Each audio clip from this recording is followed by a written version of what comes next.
Nah, ini tadi yang sudah saya jelaskan, ijazahnya kurang 3 tahun. Nah ini apa itu? Wajib 4 Scopus. Dan ditulis setelah doktor semua. Lalu ada 2 klasifikasi 4 Scopus itu. 2 di antara Scopus itu sama dengan persyaratan yang tadi saya sampaikan. Apa itu? Kalau Ki-nya Ki4 itu 0,15 SGR-nya, ya. Kalau Ki-nya Ki3, 2, 1, 0,11 cukup. Itu ya. Tetapi kalau, nah ini saya ngomong di Kemenak ya, Kemenak dulu. Kalau lebih, 2 di antaranya tadi, nah 2 di antara yang lain kan 4 tadi ya, SGR-nya harus 0,5. Ini berat, lebih berat daripada dikti. Saya ulang, ya, kan wajib 4 ya. 2 ini, 2 syaratnya sama dengan yang tadi saya sampaikan. Kalau Ki4 itu 0,15, kalau Ki3 atau Ki2, Ki1 0,11. Yang 2 lainnya adalah 0,5 SGR-nya. Tapi kalau teman-teman yang dari ijazah umum, coba angkat tangan yang rektor ijazah umum. Rektor ijazah umum itu diberlakukan SGR itu. Nah sekarang dihapus. Sama antara mereka yang usianya kurang dari 20 tahun maupun lebih dari 20 tahun. SGR-nya berapa? Yang penting 0,11 tidak diperbolehkan. Itu yang benar itu edaran. Tidak berarti Scopusnya dihapus. Makanya saya sering bilang Bapak Ibu, jangan tadi Pak Kasudin, jangan berharap nanti persyaratan itu lebih mudah. Makanya ayo sekarang itu cepat-cepat ngurus profesor. Kenapa? Sekarang ngurus profesor itu masih sulit. Kenapa? Nanti itu akan tambah sulit. Sangat sulit. Ini memang sulit itu. Terakhir ini yang menyampaikan tadi, meneruskan Pak Kasudin, para profesor sebisa mungkin mendampingi junior. Karena apa? Ini simbiosis Bapak Ibu. Bagi yang belum profesor, dengan didampingi profesor akan hasilnya bagus. Dan mohon maaf ya, profesor seperti saya ini sudah tarafnya bukan naik lagi, sudah turun. Dan beberapa profesor tidak bisa mendapatkan tunjangan kehormatan gara-gara dalam 3 tahun tidak bisa nulis Scopus. Alangkah lebih baiknya jika calon profesor nama pertama didampingi oleh profesor. Sekaligus nanti ini adalah persyaratan untuk mendapatkan kehormatan. Tiap 3 tahun kan diminta syarat itu kan, diminta kewajiban menulis 1 Scopus, boleh nama pertama, kedua tidak ada masalah, atau 3 jurnal internasional tanpa bereputasi 3. Nah ini saling simbiosis Bapak Ibu. Oke Bapak Ibu ya, ini merespon apa yang disampaikan oleh Pak Kasbi tadi. Bapak Ibu sedikit saya ingin cerita saya ya Bapak Ibu. Saya sekarang golongannya sudah mentok 4E udah. 4E saya profesor tahun 2008, usia 39 tahun, masa kerja 10 tahun. Pas tahun 2008 saya profesor, 29 ada tunjangan kehormatan. Alhamdulillah itu. Ya. Jangan bisa ditanya Pak. Berapa honornya itu? Alhamdulillah saya sudah 4E, sudah mentok, nggak ada golongan lagi gitu kan, kira-kira seperti itu. Dan ya di mana-mana sampai sekarang saya ngajar di S3 itu ada 7. Dan mohon maaf yang bukan hanya di BTKIN, saya ngajar di UI, ngajar juga nguji di UGM S3 ya, UI, UPI, UNJ itu hampir tiap minggu saya nguji disertasi. Seperti itu Bapak Ibu. Dan wilayah kita bukan hanya di BTKIN. Saya itu kok bangga ya, kita ini orang PTKIN difungsikan di luar PTKIN. Dulu mohon maaf ya, zaman-zaman kita yang mohon maaf yang sepuh-sepuh itu ada NIP 15, NIP 13. Seolah-olah mohon maaf ya, NIP 13 lebih tinggi. Insya Allah daya tawar kita bangga gitu loh. Dulu aja saya kalau ditanya waktu kuliah, Cip, kuliah di mana? FT. Semua orang berprestasi FT itu fakultas teknik, padahal fakultas tarbiyah gitu. Saking malunya kita.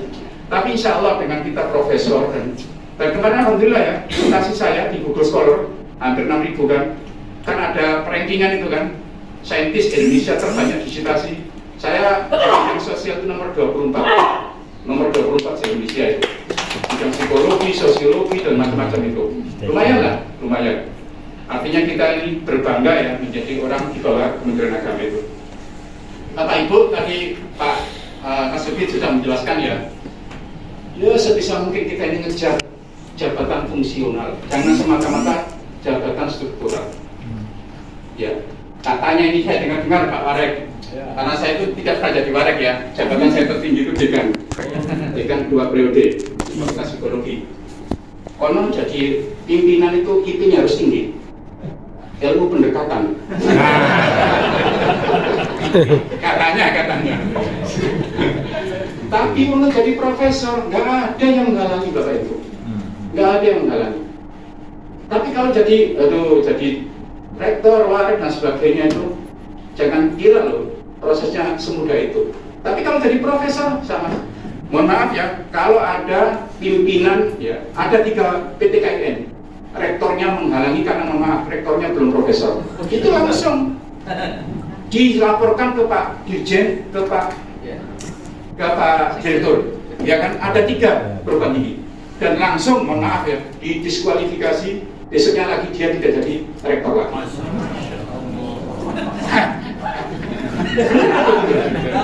Catatan itu catatan.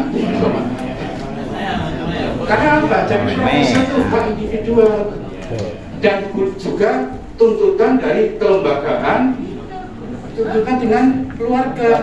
Jangan sampai kemudian pimpinan gara-gara rektornya belum profesor menghalangi, khawatir nanti jadi rivalnya. Dan betul ya, betul. Yang sudah jadi profesor anak buahnya, kemudian rektornya belum profesor, sama-sama ngajukan. Kemarin justru yang jadi adalah yang profesor yang terhalang itu, dan yang incumbent nggak jadi. Silakan aja diadukan ke sana. Tapi arah ngiri tidak pernah ada aduan gitu, lancar semua. Tidak ada cerita, gitu kan, Bapak Ibu. Oke, Bapak Ibu ya.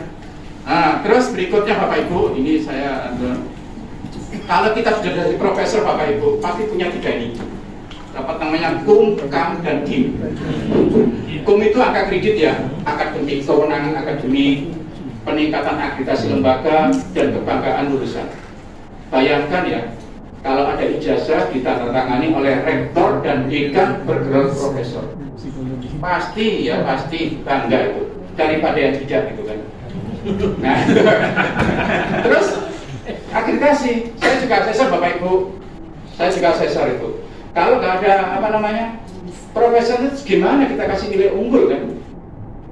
Kira-kira gitulah.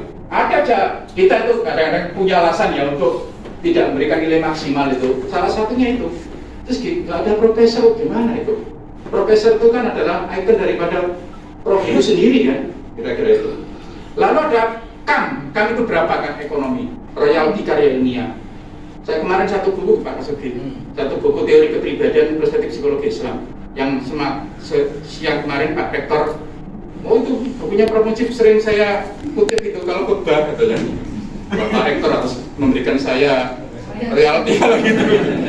Itu satu buku itu dapat 26,3 juta. Satu buku itu, belum buku-buku yang lain dari royalti karya ilmiah. Karena Pak buku saya dipakai di Indonesia, bahkan di Malaysia itu kan. Kalau dibelikan cendol dapat berapa gelas itu ya. Kemudian honor pembicara, mohon maaf ya, saya dari kemarin dengan Pak Kasubit itu non-stop dari Palangkaraya, besok kemudian pulang, hari Senin diminta untuk dampingi juga, terus hari Selasa Rabu kita ke Banjarmasin, saya hari Kamis ke Banten isi review penelitian mereka, Kamis, Jumat, Sabtu, Ahad kita ke Palembang, non-stop. Mohon maaf ya, tadi Pak Ahmad bin Ahmad Robbika Hadis, gaji saya dengan remon sekitar 29 sampai 30 juta di UIN Jakarta per bulan. Karena profesor kan masa jamnya kan cukup 9 jam kan, Pak Farid ya, dalam seminggu kan, aturan menteri itu kan. Mohon maaf Bapak Ibu, di luar jauh lebih banyak pendapatan saya. Tapi ada yang bilang gini Pak Warek, wah setelah jadi profesor rugi saya. Kenapa? Dulu itu saya khotbah di mana-mana. Sekarang apa? Gak berani mereka ngundang saya. Kira-kira kalau profesor berapa ya? Padahal jadi khotib itu enak ya. Dengan kalau biasanya khotib ya biasanya ya. Kalau kita hadis-hadis maudhu gitu ya, itu pasarannya 500.000 biasanya. Kalau hadis sofe 700. Karena awal atas taruh kita mana lah katanya gitu. Ada tunjangan kehormatan, ada masa pensiun dan seterusnya Bapak Ibu. Oke, Bapak Ibu, penting lagi adalah Bapak Ibu tadi disinggung ya, ada nisab, nasab, nasib. Bapak Ibu, kenapa nisab? Sulit sekarang itu untuk nembus jurnal internasional bereputasi kalau tidak berbayar. Sampai ada yang berbayar saat itu 40 juta Bapak Ibu. Dan di 40 juta sudah terbayar, begitu disubmit di tempat kita nilai discontinue. Karena apa? Ada yang berpikir ini, taruhlah 2 maksimal 40 itu 80 juta. Kalau dapat tunjangan kehormatan sebulan itu kan, kayak saya sebulan itu 2 kali gaji pokok sekitar 8.500.000. Mungkin kalau yang usianya lebih tua dari saya lebih tinggi kan, karena mengikuti gaji pokok. 1 tahun Bapak Ibu kurang sedikit 100 juta. Nah itu kan kalau ibarat modal ya, modal untuk kembali 1 tahun. Tapi berbahagialah Bapak Ibu punya samaroh di sini, khususnya mereka-mereka yang lulusan apa namanya syariah. Kenapa? 7 orang kemarin didiskualifikasi untuk tidak bisa menjadi profesor gara-gara apa? Belum punya SJR. Begitu samaroh muncul itu ada 7 orang kemarin jadi profesor. Itu adalah dari samaroh. Cuma saya pesan satu bagi beliau-beliau yang menjadi pengelola, jangan nulis di situ. Hanya diambil angka kredit tapi tidak bisa dijadikan sebagai syarat. Ya sebisa mungkin dia tukar sama jurnal yang lain ya. Iya, betul. Yang sono dibawa ke sini, dibawa ke sono, kira-kira gitu. Entah izin, JIS, jamiah. Tapi kalau dosen lain boleh kan? Boleh ya. Dosen sini juga boleh, asal tidak menjadi editor. Sebab kalau jadi editor itu ada interest, ya ada apa? Conflict of interest ya. Di kebanggaannya dengan di 15. Nah, nanti Diana aja Pak, di apa? Di sono sini ke sono, nah gitu aja. Bapak Ibu. Dan nasib Bapak Ibu, ada orang yang dua-duanya ngajukan yang sama. Yang satu profesor, yang satu belum. Terus protes kan ke kita kan, kenapa ini kok tidak profesor? Jurnalnya kan sama. Saya tanya, kapan yang sudah profesor itu submitnya ke kita? Tanggal ini, bulan ini. Kapan yang tidak itu? Bulan ini, tanggal ini. Begitu ya saya bilang, yang sampai jadi profesor itu jurnal tersebut masih aman, belum discontinue dari Scopus. Tapi yang pengajuan kedua tadi pas disidangkan, pas di bulan itu juga jurnal tersebut discontinue. Kan nasib itu kan. Makanya Bapak Ibu kalau sudah submit persoalannya yang banyak supaya apa? Aman sampai tujuan gitu kan. Nanti saya tunjukkan ya, kira-kira kalau nulisnya